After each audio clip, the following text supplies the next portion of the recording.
keeping you informed and engaged. Now more than ever. This is Seculo. We want to hear from you. Share and post your comments or call 1-800-684-3110. And now your host, Logan Seculo. Welcome to Seculo. This is Logan Seculo, joined by executive producer Will Haynes. And That's right, and we really wanted to focus on some of the foreign policy stuff today. Earlier this week, we focused a lot on some domestic things, on some politics, whether it be 2024 or the bank issue.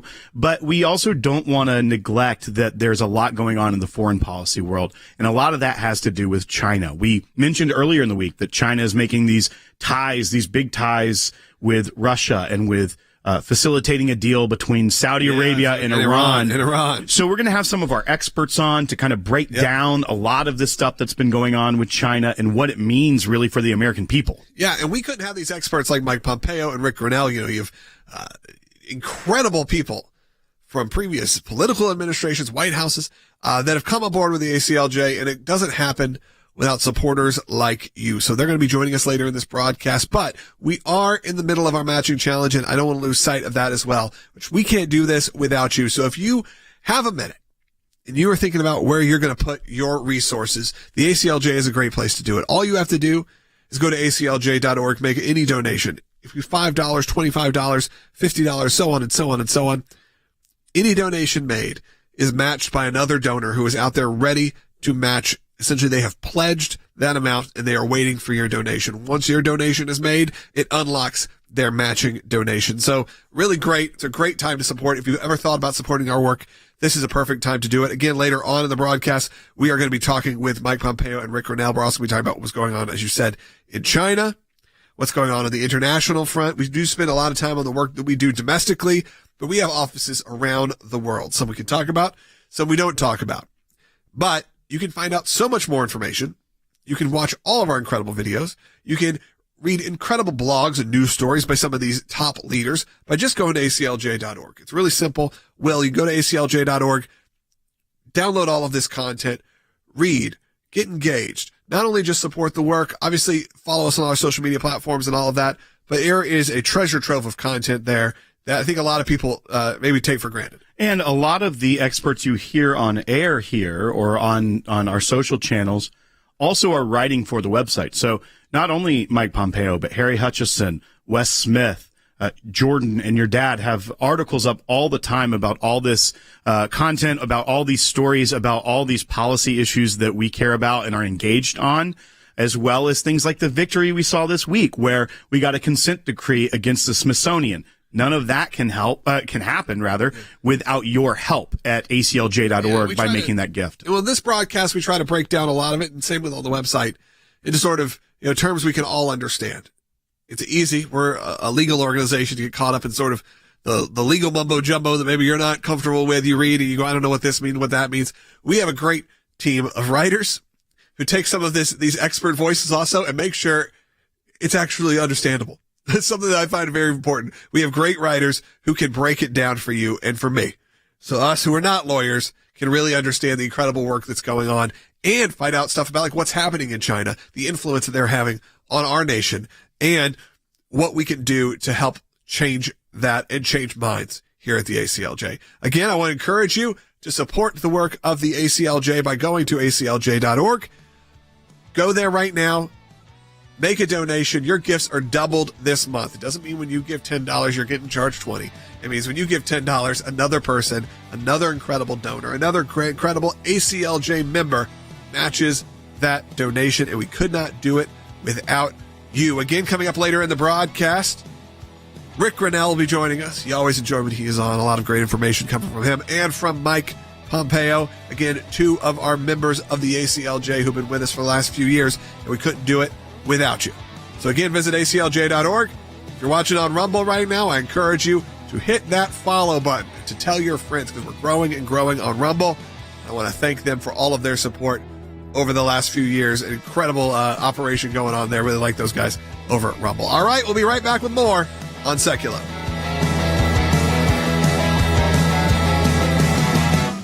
When we see something, when we hear something, when we're concerned about an issue, we don't just talk about it. We do something about it. And that goes to our Government Accountability Project. If we allow leaders in Washington, D.C. to make decisions behind closed doors, unaccountable to the people, then we are going to get skewed and corrupt decisions. There are lots of other places that do lots of important work for America, but the ACLJ has taken up a lane which is irreplaceable. The Freedom of Information Act, that's a statute that allows us to get information from the government. It starts with a letter from our offices in Washington to these agencies, and it says, give us this information on these topics.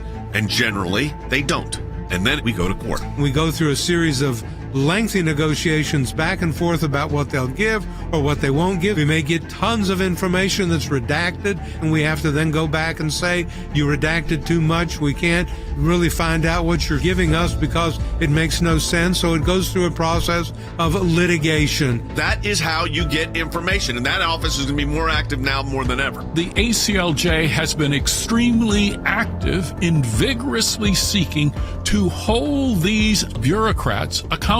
We have filed hundreds of FOIA requests. We have received over 20,000 pages of documents in our litigation. Holding them accountable, holding the Biden administration accountable so that all Americans are able to have faith in their government. We will up our efforts. We will not stop. You're finding a nugget in a gold mine. Occasionally you'll come up with something that is really a bombshell, but you have to persist in doing it, and that's what we do. That's a little bit of what we do through our Office of Government Accountability, and of course that comes under our Office of Government Affairs. So your support of the ACLJ supports all of that.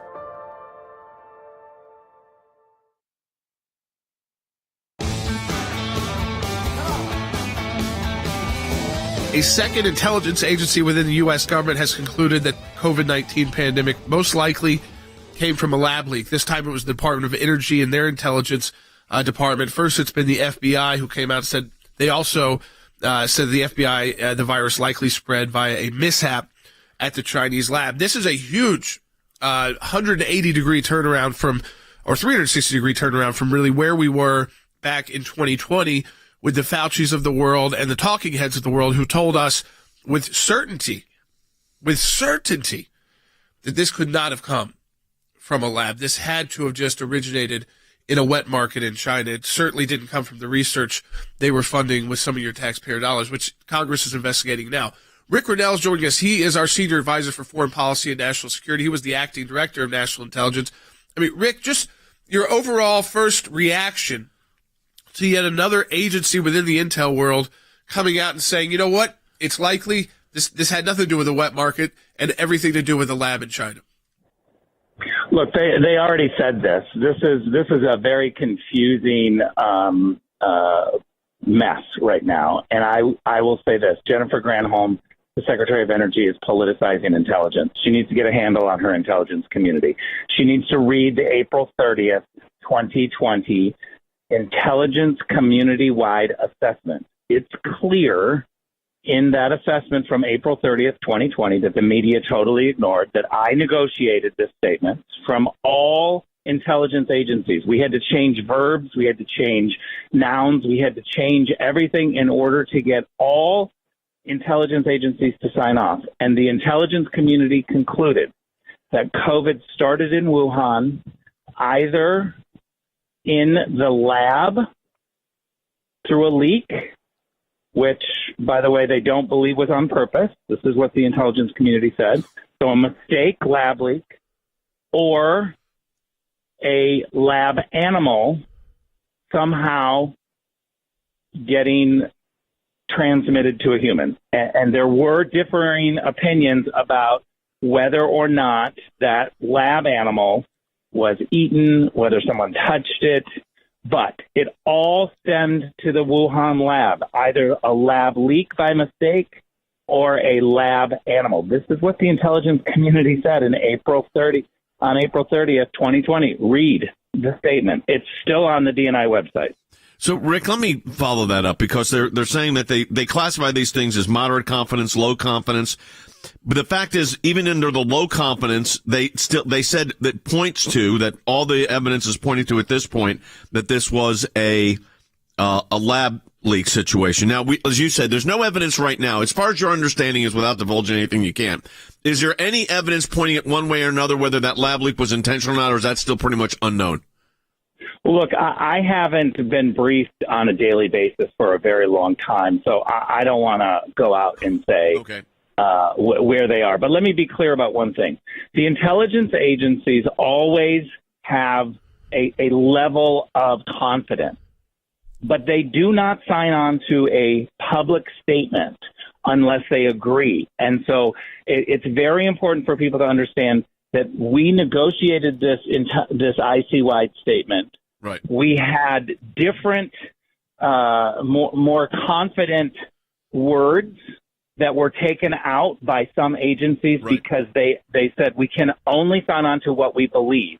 This document from April 30th, 2020 that I negotiated is a signed off document by the intelligence community. Why would Avril Haines still have this document on the DNI website? Because it still stands as truth. You know, Rick, I wanted to ask you this because President Trump said this way back in 2020. This is, in March, April of 2020. He was clear about it, and yet the media, the press, the talking heads would not accept it. Take a listen by 23. We're looking at exactly where it came from, who it came from, how it happened, separately and also scientifically. So we're going to be able to find it. And my question is, have you seen anything at this point that gives you a high degree of confidence that the Wuhan Institute of Virology was the origin of this virus? Yes, I have. Yes, I have. So we were being told this in plain sight, and so was the media, Rick, and they still would not buy into that theory. They had to go into the theory that this was an accident, a wet market. This was no way it was man-made or created by, created in a lab. Now, look, we were fed a line by the media because we were in the midst of an election. Let's be honest about it. They wanted to create fear and chaos because they wanted to defeat Donald Trump, and they saw this as a way to start sending ballots to people, telling them to stay home, and we'll just send you a ballot in the mail. That is literally what their strategy was when they saw this.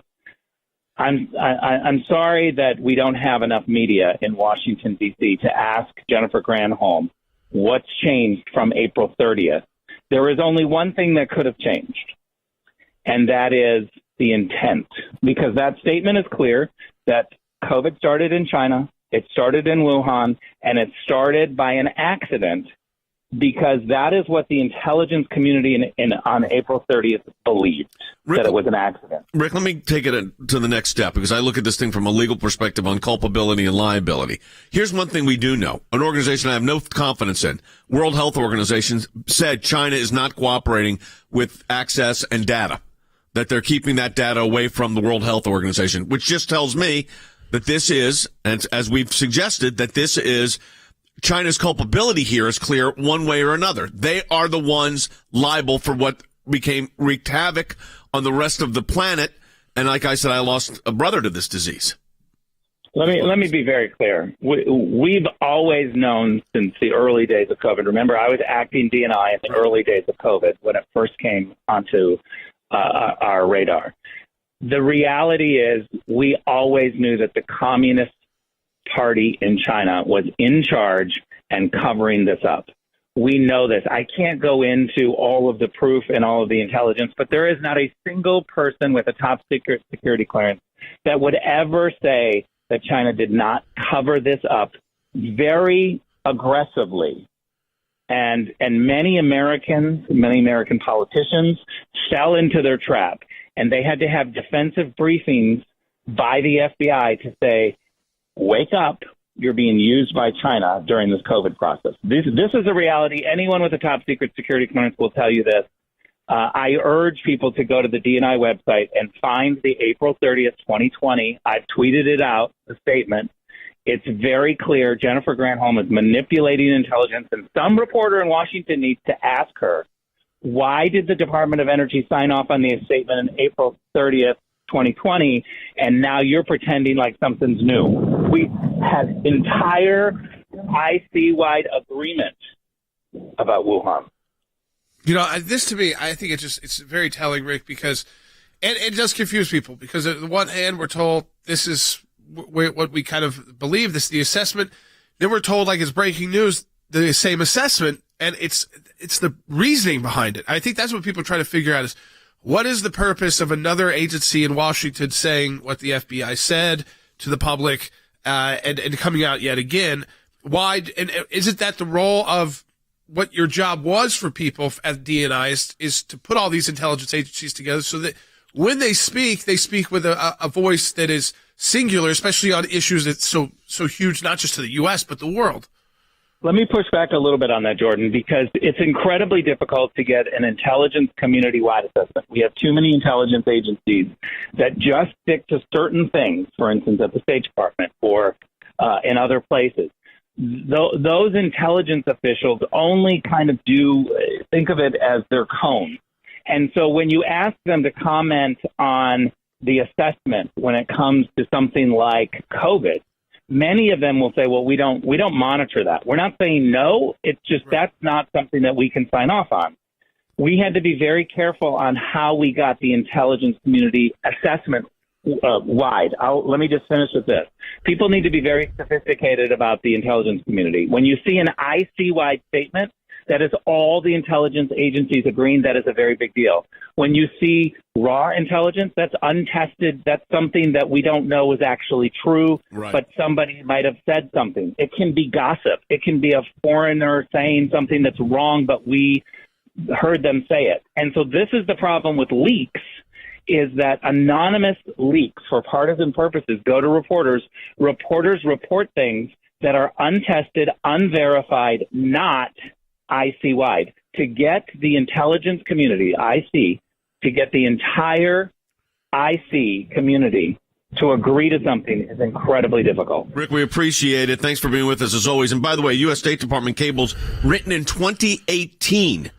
And internal Chinese documents show that there were persistent concerns about China's biosafety procedures, which have been cited by proponents of the lab leak theory to begin with. And now you got the intelligence agencies saying likely. So this tells you something, folks, much different than what the media was saying, much different than what the people on the left have been saying. The Chinese Communist Party is responsible for this, whether it was a leak, intentional or not, whether it was a wet market. They kept data from people. This is the problem with the Chinese Communist Party. We'll be back with more in just a moment. A group of pro-life advocates is accusing federal government employees of harassing them during the March for Life weekend. It all stems from an incident last month at the National Air and Space Museum. Some visitors there who just attended the March for Life claim they were taunted and targeted because of the pro-life messages on their clothing. We're addressed by two women in all black, presumably security guards, and they tell us indirectly, and they say, all people wearing a pro-life hat, take it off. I then said, this is a violation of our First Amendment right. Do they have a case here? Because it sure sounds like they do to me. Yes, we believe they have a case, which is why we're representing them. Of course, our law firm deals with constitutional First Amendment issues, so this is what we're well versed in dealing with, and we're looking to pursue legal action. Behind these walls, the Declaration of Independence and United States Constitution, beacons of free speech. What happened inside this building 3 weeks ago raises questions about the First Amendment. Wendell Lee Lassiter and others were in Washington for March for Life. Lassiter says when she and the group walked into the National Archives, an employee confronted them. He said I had to take my sweatshirt off before I could enter the building, and I was just kind of like, what? But this is America. Things like this shouldn't happen. Lassiter and others are suing the National Archives. The agency out with a statement saying its policy typically allows such expressive clothing. As the home to the original Constitution and Bill of Rights, which enshrine the rights of free speech and religion, we sincerely apologize for this occurrence. We are actively investigating to determine what happened. These apologies they only issue after we come out to the public and say what happened. The term pro-life now is being attacked. We're delving into this to see who is behind it. We're fighting back, and if you need help, aclj.org, we want to hear from you.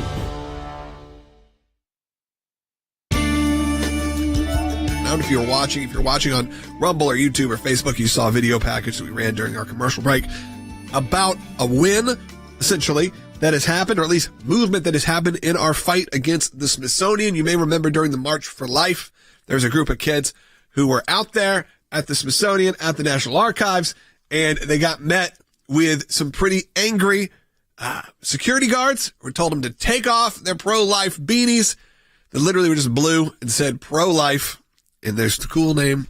And maybe one woman was told to take off her sweatshirt. That was at Archives, right? In the Archives, it became a all-out kind of assault on not only freedom of speech, but of course people who are pro-life, and they were definitely targeted for being pro-life.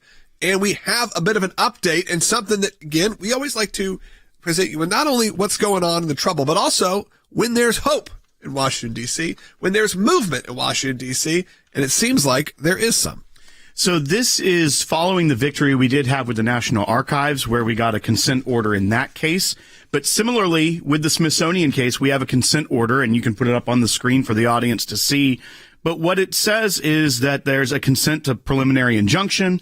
It is hereby ordered that, pursuant Federal Rule of Civil Procedure 65A, defendants, their officers, successors in office, employees, and agents are preliminarily enjoined from prohibiting visitors to the Smithsonian's National Air and Space Museum from wearing hats or other clothing with messages, including religious or political speech, so long as the visitor's conduct is otherwise in compliance with Smithsonian policy, which preliminary injunction shall terminate upon the earliest of final judgment in this action, further order by this court, or January 19th, 2025. They also are ordered to distribute this consent order to all security officers.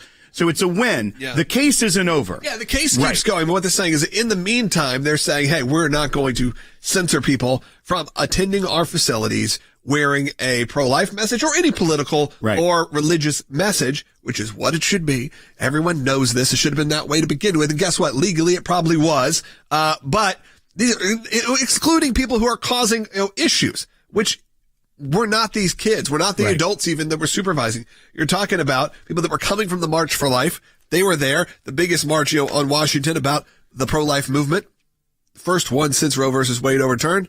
And then they were like, hey, we're in Washington, D.C. We should probably, check out some sites. And they went to see the Smithsonian, went to the National Archives, and were abruptly told to not only change, but got very aggressive, got profanity laced. And thankfully, they see the error of their ways. And because of organizations like the ACLJ, specifically us, I'll just say our organization, the ACLJ, we're able to fight against this, get it in national media, get it in front of Fox News crowd, get it all over the planet so people know how this injustice is happening and how they can fight back. And sometimes you at least win. And what seemed to be a pattern in D.C. on this day, because we saw it at multiple agencies, we got the first clients at the Smithsonian, and then we had other clients at National Archives, but we went to action, something that would have just been brushed aside, or maybe they go back home and they're upset about it. They don't know what to do, but they don't have the resources to go get a lawyer to then go back and sue. That's what the ACLJ is here for. Because of the members of the ACLJ, we are able to provide this legal aid to these students at no cost to them. And we have some of the greatest lawyers in the world, and they went immediately to work. They sued both the National Archives and the Smithsonian, and they were able to negotiate this consent order. That means that the Smithsonian was like, okay, we know that we can't let this happen again because you're suing us, so we're going to go ahead and consent.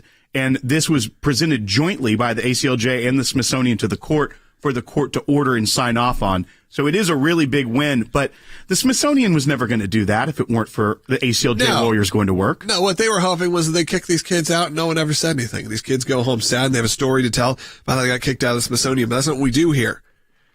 For no cost, we took on this case and looks like we are on the winning side, as you would expect and hope from your government, that they would not censor the speech of those who are pro-life or those who have any political leanings, as long as they're not carrying out violence or anything like that in these places.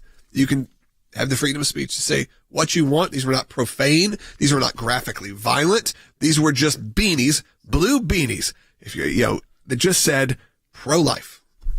That's it. But that was enough to cause a whole stir. We were able to take it to court, still fighting for it. The case continues, as Will said, and we don't do that for free without your support. This show doesn't happen without your support. And how does that work? Well, right now we're in the middle of our matching challenge for the month of March. I know it's spring break. You're thinking about, maybe you're like President Trump and you're like thinking of the sunshines and the beaches. We all are. I know I am. But the work continues and we really could use your support right now. All you need to do is go to aclj.org. You don't have to do anything extra. Just make a donation. And at that point, it essentially unlocks a matching donation. There's already a group of donors ready. And they are ready to match any donation that comes in the month of March. So and look, this is the backbone of our organization. I've said this before. I want to say it again. It's not multi-million-dollar donors who come and fund this whole thing. Sure, there are great, large donors that do help, but that is not the backbone. This runs on $10, $25, $40, $50 donations. That's how all of this happens. And I know I say all of this, you could think we're in like a closet somewhere. If you could turn around and see, we are in a massive multimedia facility. We have offices in Washington, D.C. and around the world fighting for you and fighting for your rights.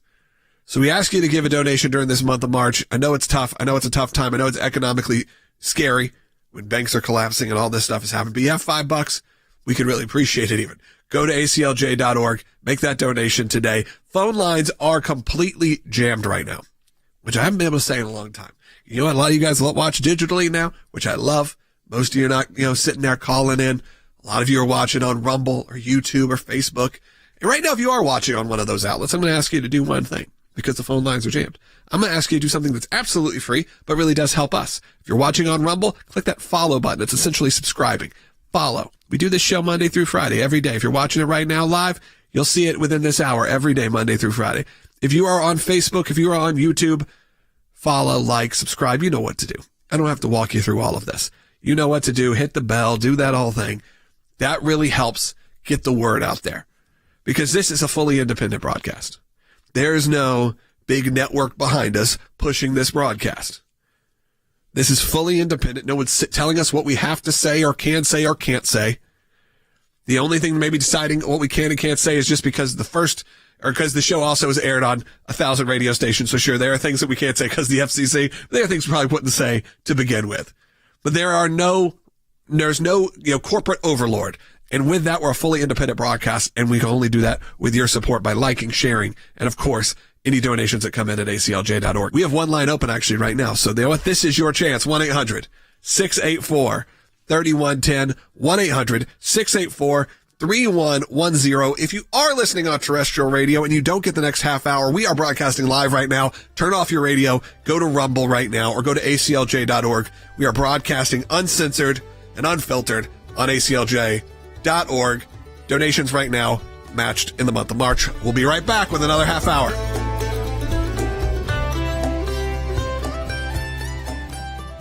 Here's what I want to say to our ACLJ members, or for those of you that enjoy watching this broadcast. Whether it is going after the deep state, whether it is litigation that we're engaged in, whether it is defending the persecuted church and getting individuals out of prison because of their faith in other countries, whether it's training lawyers to fight for religious liberty, not just here in the United States, but around the globe, whether it is producing a daily, 5 days a week, 1 hour live television and radio broadcast heard on thousands of radio stations, on TV platforms, on social media platforms. Your support of the ACLJ enables us to do all of this. We want to encourage you to support the work of the ACLJ. And when you do that, you're supporting our production teams, our videos, whether it's that kind of production and other things that we are working on. The ACLJ is front and center on this. We're in a matching challenge campaign. Any amount you donate, we get a matching gift for. Go to aclj.org today. That's aclj.org. Keeping you informed and engaged. Now more than ever. This is Seculo. We want to hear from you. Share and post your comments or call 1-800-684-3110. And now your host, Logan Seculo. Welcome to Seculo. This is Logan Seculo, joined by executive producer Will Haynes, and we have a great show for you today. We're going to be hitting a lot of topics. We're going to have some great guests, a lot coming up, Will. That's right, and we really wanted to focus on some of the foreign policy stuff today. Earlier this week, we focused a lot on some domestic things and some politics, whether it be 2024 or the bank issue. But we also don't want to neglect that there's a lot going on in the foreign policy world. And a lot of that has to do with China. We mentioned earlier in the week that China is making these ties, these big ties with Russia and with facilitating a deal between Saudi Arabia and Iran. So we're going to have some of our experts on to kind of break down a lot of this stuff that's been going on with China and what it means really for the American people. Yeah, and we couldn't have these experts like Mike Pompeo and Rick Grenell. You know, you have incredible people from previous political administrations, White Houses, that have come aboard with the ACLJ, and it doesn't happen without supporters like you. So they're going to be joining us later in this broadcast, but we are in the middle of our matching challenge, and I don't want to lose sight of that as well, which we can't do this without you. So if you have a minute and you are thinking about where you're going to put your resources, the ACLJ is a great place to do it. All you have to do is go to aclj.org, make any donation. If you $5, $25, $50, so on and so on and so on, any donation made is matched by another donor who is out there ready to match. Essentially, they have pledged that amount and they are waiting for your donation. Once your donation is made, it unlocks their matching donation. So really great. It's a great time to support. If you've ever thought about supporting our work, this is a perfect time to do it. Again, later on in the broadcast, we are going to be talking with Mike Pompeo and Rick Grenell. We're also going to be talking about what's going on, as you said, in China, what's going on the international front. We do spend a lot of time on the work that we do domestically, but we have offices around the world. Some we can talk about, some we don't talk about.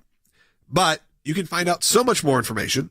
You can watch all of our incredible videos. You can read incredible blogs and news stories by some of these top leaders by just going to aclj.org. It's really simple. Will, you go to aclj.org, download all of this content, read, get engaged. Not only just support the work, obviously follow us on our social media platforms and all of that, but there is a treasure trove of content there that I think a lot of people maybe take for granted. And a lot of the experts you hear on air here or on our social channels also are writing for the website. So not only Mike Pompeo, but Harry Hutchison, Wes Smith, Jordan and your dad have articles up all the time about all this content, about all these stories, about all these policy issues that we care about and are engaged on, as well as things like the victory we saw this week where we got a consent decree against the Smithsonian. None of that can happen without your help at aclj.org by making that gift. Well, in this broadcast, we try to break down a lot of it, and same with on the website, into sort of, terms we can all understand. It's easy. We're a legal organization to get caught up in sort of the legal mumbo jumbo that maybe you're not comfortable with. You read and you go, I don't know what this means, what that means. We have a great team of writers who take some of these expert voices also and make sure it's actually understandable. That's something that I find very important. We have great writers who can break it down for you and for me. So us who are not lawyers can really understand the incredible work that's going on and find out stuff about like what's happening in China, the influence that they're having on our nation, and what we can do to help change that and change minds here at the ACLJ. Again, I want to encourage you to support the work of the ACLJ by going to aclj.org. Go there right now. Make a donation. Your gifts are doubled this month. It doesn't mean when you give $10, you're getting charged $20. It means when you give $10, another person, another incredible donor, another incredible ACLJ member matches that donation, and we could not do it without you. Again, coming up later in the broadcast, Mike Pompeo, again, two of our members of the ACLJ who've been with us for the last few years, and we couldn't do it without you. So again, visit aclj.org. If you're watching on Rumble right now, I encourage you to hit that follow button, to tell your friends, because we're growing and growing on Rumble. I want to thank them for all of their support over the last few years. An incredible operation going on there. Really like those guys over at Rumble. All right, we'll be right back with more on Secular.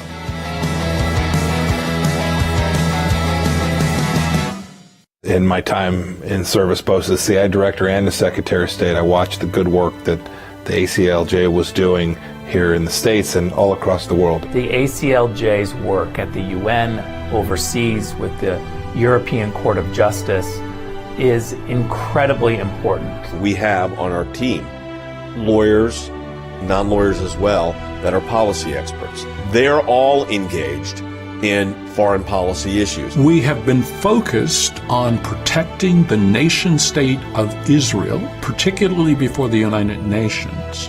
We don't shy away from the battles that are going on at the UN and just complain about them. We actually try to go in and do something positive and actually affect change. The risk of a incomplete or unsolid relationship within the United States of America and Israel is real. Israel is very important to the ACLJ, and we will always fight for Israel's rights. We had a series of cases at the European Court of Human Rights, primarily dealing with religious liberty. And as Secretary of State, I saw this too. Nations that had more religious freedom were on firmer footing. They had better democracies. America has always been the world leader in religious liberties, in freedom of conscience, in freedom of speech. We've taken the First Amendment, and that has been our cornerstone. It's to defend the rights of people of faith and others that are having their rights abused. We not only hold our government accountable, but we hold other governments accountable. You have to keep the battle going when it's not cool anymore, when it's not the number one story on TV. You have to actually be committed to finding it out, or else you'll never win. The ACLJ's front and center on this. We're in a matching challenge campaign. Any amount you donate, we get a matching gift for. Your support of the ACLJ enables us to do all of this. Go to aclj.org today. That's aclj.org. All right, welcome back to Secular. We are joined by former Secretary of State and CIA Director Mike Pompeo, a senior counsel for global affairs at the ACLJ. I want to get right into this, Secretary Pompeo, because now we've heard from a second intelligence agency within the U.S. government, the Department of Energy, and this is coming out at an interesting time, too, about reasons why, but has concluded that the COVID-19 pandemic stemmed from a lab leak, and that came from their intelligence sources. That kind of follows the FBI.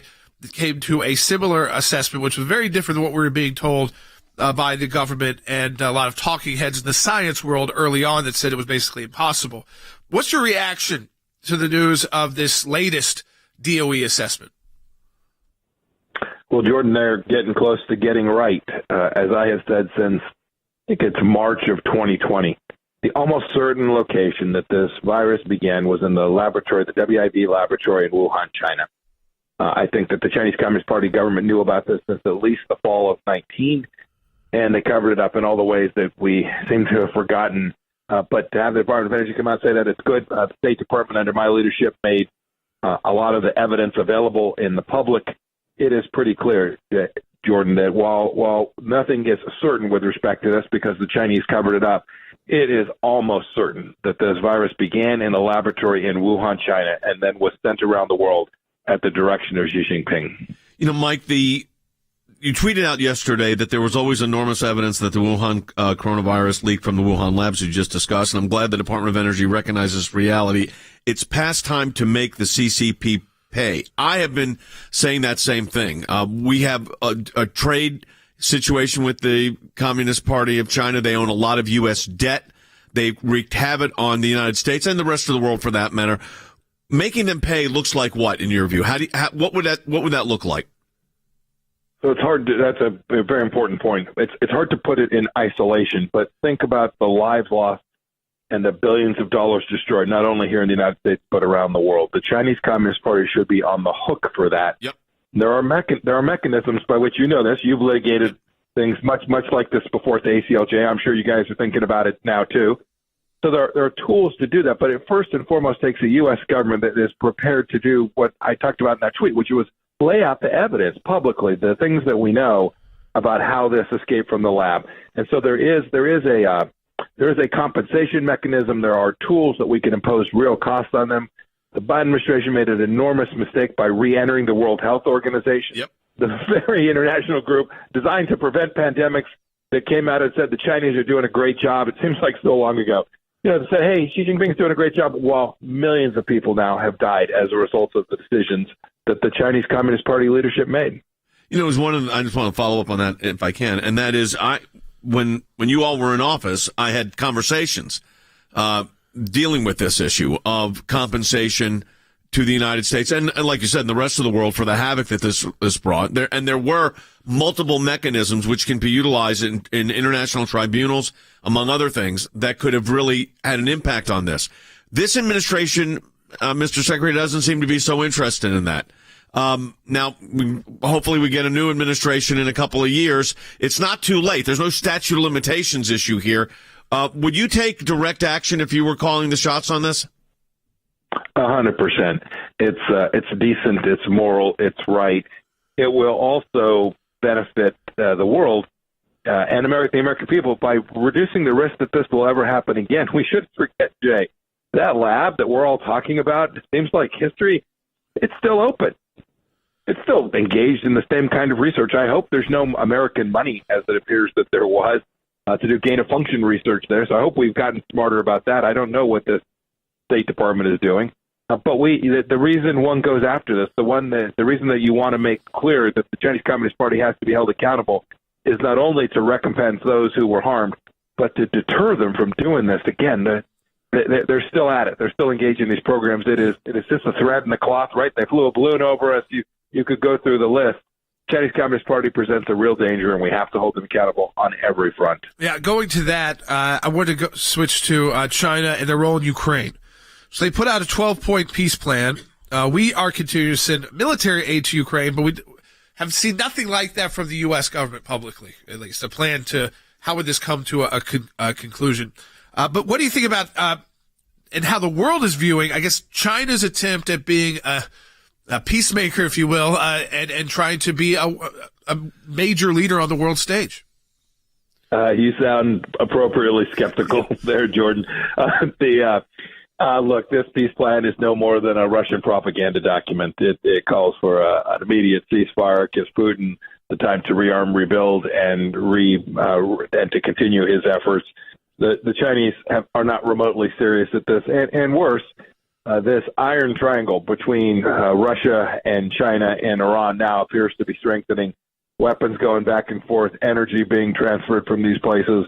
The three of them decided that they, 150 plus countries around the world, they have two friends apiece, and that is real risk. The Chinese Communist Party is green-lighting Vladimir Putin's destruction of the nation of Israel. You have up on ACLJ.org a piece called Biden's Weakness on Full Display After a Year of Russia's War on Ukraine, and it's not getting any better. The truth is, it's not getting any better. Where is, based on, you ran the CIA too, so you've got a wealth of knowledge here in addition to being Secretary of State. Where does this go in the next 6 months or a year? Jay, the other thing I have an advantage of is I did get to spend time with Vladimir Putin as well. Yep. If we continue, my point was, and by the way, there are many conservatives that disagree with me. I just think we've got to bring this war to an end, and there's only one way to do that, and that is to give the Ukrainians the tools that they need to be successful. In the absence of that, if we dribble them out, if we provide them slowly, if we think about it for a year because we're afraid we're going to provoke Vladimir Putin, then I fear that a year from now we will be sitting looking at something that looks like World War I. It will be a stalemate. More innocent civilians killed in Ukraine, that's bad. Vladimir Putin still in control of Ukrainian territory and feeling like time is on his side, that's bad. But most importantly for the United States and the people here, you'll still have all of the ramifications that we can see so plainly now. Xi Jinping's watching this one too. If a year from now America continues to just provide piecemeal assistance, I promise you Xi Jinping will see that as a green light to act in the South Pacific and against Taiwan as well. The last thing here, and that is kind of going on to a domestic front for a moment, and that is the way the country is operating right now reminds me, a lot of people aren't going to remember this, but I do, and that is the Jimmy Carter years. It just has that malaise. Stock market erratic, inflation high, unemployment low, which is good that unemployment's low, but job salaries are not keeping up with inflation when it's up at 8%. There is this general sense of frustration. I mean, you saw a majority of the Democrats polled do not want Joe Biden to run again. So politically, how do we recharge with optimism going forward for the generation that's behind us? The good old-fashioned way. Yeah, I'm convinced. We're going to figure this out here in America. I've been out all across the country the last year and a half. People are fired up. People get that their kids are being taught garbage in schools, and they are taking back control. Parents are taking back control. I've seen folks do this in their churches and their synagogues all across America. They are saying, we're going to go restore the greatness of America from the ground up. That's how we do it. That's how we've always done it. I'm convinced that there will be leaders, not just folks that run for president or Senate, but city councilmen, district attorneys, school board members all across the country who say, yep, we're headed the wrong direction. We're going to go fix it. They'll take it on their own shoulders. And the American family will be stronger as a result of that. Our faith communities will be, and America will get back to the right place. I'm very confident of that, Jay. Yeah, very good. As always, as former Secretary of State Mike Pompeo, Senior Counsel for Global Affairs, great insight. Great to have you on the team. I want to go to your phones, folks, 1-800-684-3110 to talk to us on the air for you to weigh in. That's 1-800-684-3110. Michelle is calling in from California online, too. Hey, Michelle. Hi, thank you. Sure. I have a comment and a question. So the comment is, I think everyone with half a brain thinks that COVID originated from the lab, and I do think that Fauci bears responsibility as well. And my question is, why is this coming out now? Because we don't trust the FBI. They knew this information before. So what's going on? I think here's what's happening. The consensus of the intelligence, and this is kind of what Mike and what Rick said, there's a consensus now with the intelligence community. And what's happening is it's getting leaked out in these energy, FBI, and it's now they're going to have to get in control of this because even CNN and MSNBC are having to cover this. And based on what Rick was saying, that's extremely rare because most of the time they have their specific area that they're focusing on intel. So that they're all coming to agreement, but all starting at different points. So they'd all started at different. Why is DOE involved? Why is FBI involved? Why would another agency be involved? So they have a different starting point, but they're coming to the same general conclusion, which is a totally different conclusion than what the administration and the experts, it was really the experts that have been trying to tell us, in the demeaning of people, calling them conspiracy theorists to believe that this could have been created in a lab. That, again, it never made any sense to me other than just to divide the country and play COVID politics, which was always, to me, and still is, pretty disgusting to play politics with something that was so deadly that originated in China, in the Chinese Communist Party. We'll be right back on Secular.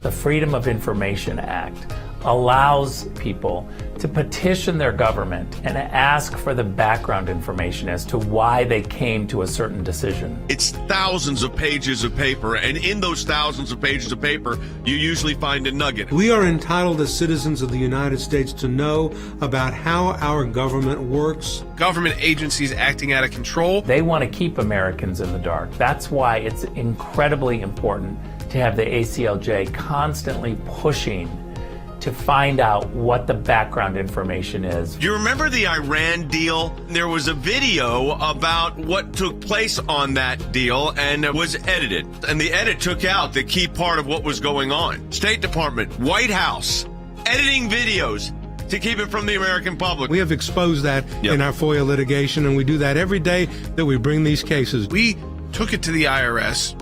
No one ever does that. And because of it, it's a very weak government agency that used to be the scary government agency. What the IRS was doing was violating the Constitution and statutory law. Because of the litigation we engaged in, it's a different agency. They can't do what they were doing before. We've got the declassified list of Obama administration officials who started asking to unmask, and they've been hiding behind in the shadows. These FOIAs bring them to light. And all of this information came because we went to court to get the information. The power of Washington, D.C. only works when the rest of us, the rest of Americans, are kept in the dark. We may find one item of information in thousands of documents of irrelevancies, but we persist and we're on it every day of our lives. The work that the ACLJ does matters. It matters to policymakers. It matters to ordinary citizens all across America. Those of you that support the ACLJ, this is what it's all about at the end of the day. Think we haven't been on this, folks? We've been on it. All right, welcome back to Secular. We're taking your calls as well, 1-800-684-3110. I want to play this sound because it's been quite a reversal in the media. And even the questions they have to Republican members of Congress. Take a listen to this Chuck Todd talking to Dan Sullivan from Alaska. If our intelligence community over time determines, this is the majority view, and it's the U.S. government's view, that this was a lab leak in China and that government covered it up, what should be the consequences? Well, I think we need to have public hearings on this and really dig into it. Think about what just happened over the last 3 years. One of the biggest pandemics in a century. A lot of evidence that it's coming from the Chinese. And when other countries even raise it, like Australia, the Chinese use their coercive economic activities to shut people up. But NBC was using its own channel to shut people up in America. Correct. And name calling. So Chuck Todd, yes, very tough there. What are we going to do now? Well, maybe if we hadn't spent 3 years saying it wasn't, then we'd have a little bit more evidence left over. Yeah, and we forced the World Health Organization in. If we forced inspectors in on China and said, you know what, if you don't allow inspectors in, that debt you've got on the U.S. Good luck. Yeah. Right. Or we're not paying selling you this. We're not buying you this. Whatever. We're sanctioning you this way. Yeah. But we didn't do any of that, and NBC itself didn't do any of that. This is their other host just 2 years ago. I guess you would have said this, Joy Reid, to Chuck Todd, to even a question like that, Bite 31. Just weeks ago, Dr. Anthony Fauci rejected the conspiracy that coronavirus was man-made in a lab in Wuhan, China. And yet this week, Donald Trump is still pushing the debunked bunkum. The debunked bunkum, except now Conspiracy, the debunked FBI and the Department of Energy said it is likely that this was created in a lab in Wuhan, China. Now, there are consequences for this, folks. And you can't just give them a free pass. And this administration's giving a free pass. And the media, let's focus on that for a moment, should be embarrassed. And it doesn't, and MSNBC, although Chuck Todd's now sounding high and mighty, well, this is very serious. If this was a intentional act or even an unintentional act in a Chinese lab, different than what we thought before. And then, Congressman Sullivan rightly says we'll do oversight hearings. That's all great. But MSNBC and NBC were peddling this, saying that anybody that questioned it was engaged in, tinfoil hat stuff. Yeah, they're peddling Chinese propaganda. You play Chris Hayes, too. I mean, this was all in the same month.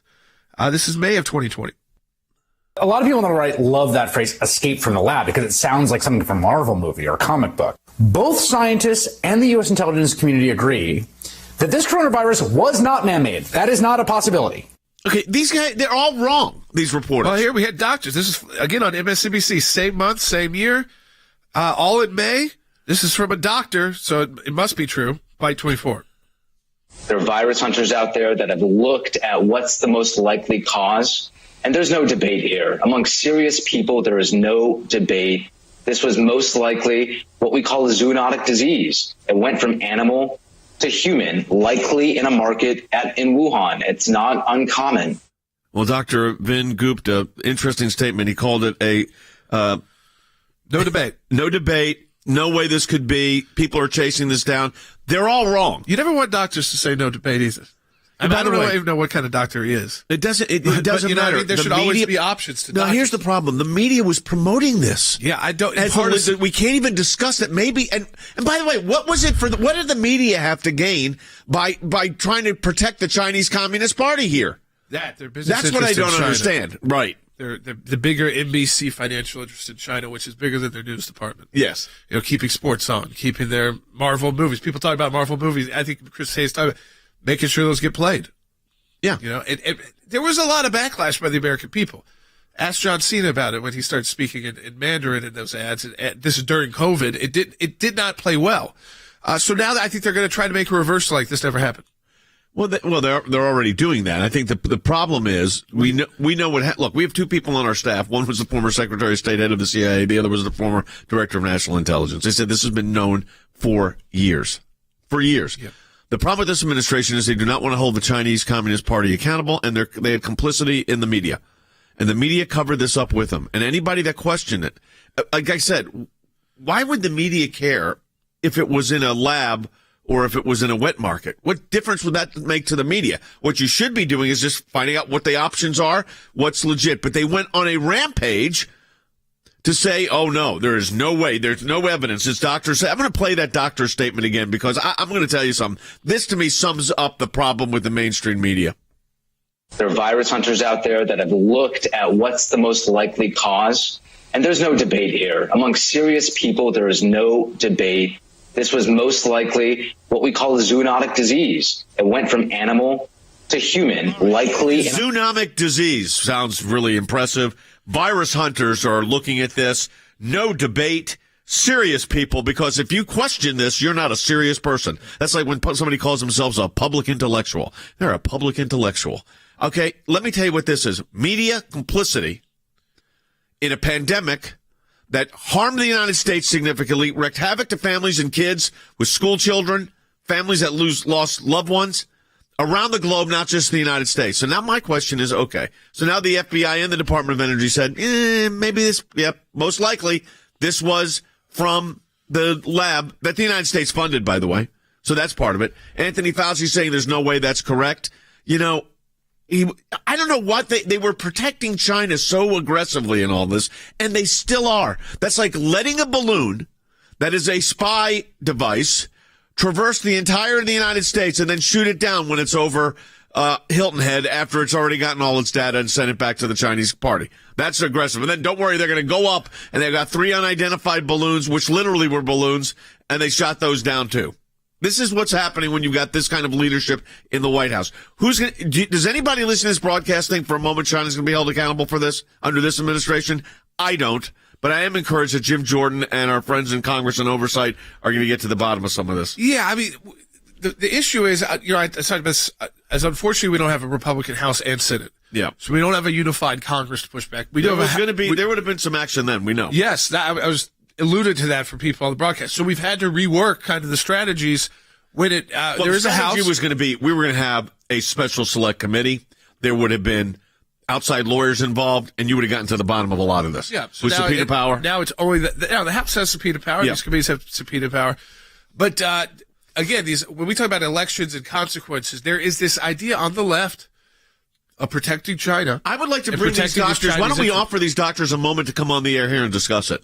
What they're saying. See what they say. Oh, yes, we still think it's, not possible. And I like to also, let's get Chuck Todd on here, because this was what you really have. That's the problem with all of this. You want to play the Jonathan? No. Okay. Yeah, it's just the nastiness of everything combined. Now, we can all be nasty too. I think it's a learning lesson for media, conservative media too. You can name call you. Remember they were censoring the Facebook it's and all happening put today as we up? speak. We know it's happening to our YouTube account right now. We do? Yeah, because we put lab leak in the title. So they're already flagging it? They're still flagging it, I think is not the term. It's not new. They're still flagging lab leak. Again, because they have financial... our friends at Rumbles don't. They have Rumble financial interests that are bigger than the truth in China. Right now, we're in the middle of our matching challenge for the month of March. I know it's spring break. You're thinking about, maybe you're like President Trump and you're like thinking of the sunshines and the beaches. We all are. I know I am. But the work continues, and we really could use your support right now. All you need to do is go to aclj.org. You don't have to do anything extra. Just make a donation, and at that point, it essentially unlocks a matching donation. There's already a group of donors ready, and they are ready to match any donation that comes in the month of March. So look, this is the backbone of our organization. I've said this before. I want to say it again. It's not multi-million-dollar donors who come and fund this whole thing. Sure, there are great, large donors that do help, but that is not the backbone. This runs on $10, $25, $40, $50 donations. That's how all of this happens. And I know I say all of this, you could think we're in like a closet somewhere. If you could turn around and see, we are in a massive multimedia facility. We have offices in Washington, D.C. and around the world fighting for you and fighting for your rights. So we ask you to give a donation during this month of March. I know it's tough. I know it's a tough time. I know it's economically scary when banks are collapsing and all this stuff is happening. But you have $5, we could really appreciate it even. Go to aclj.org, make that donation today.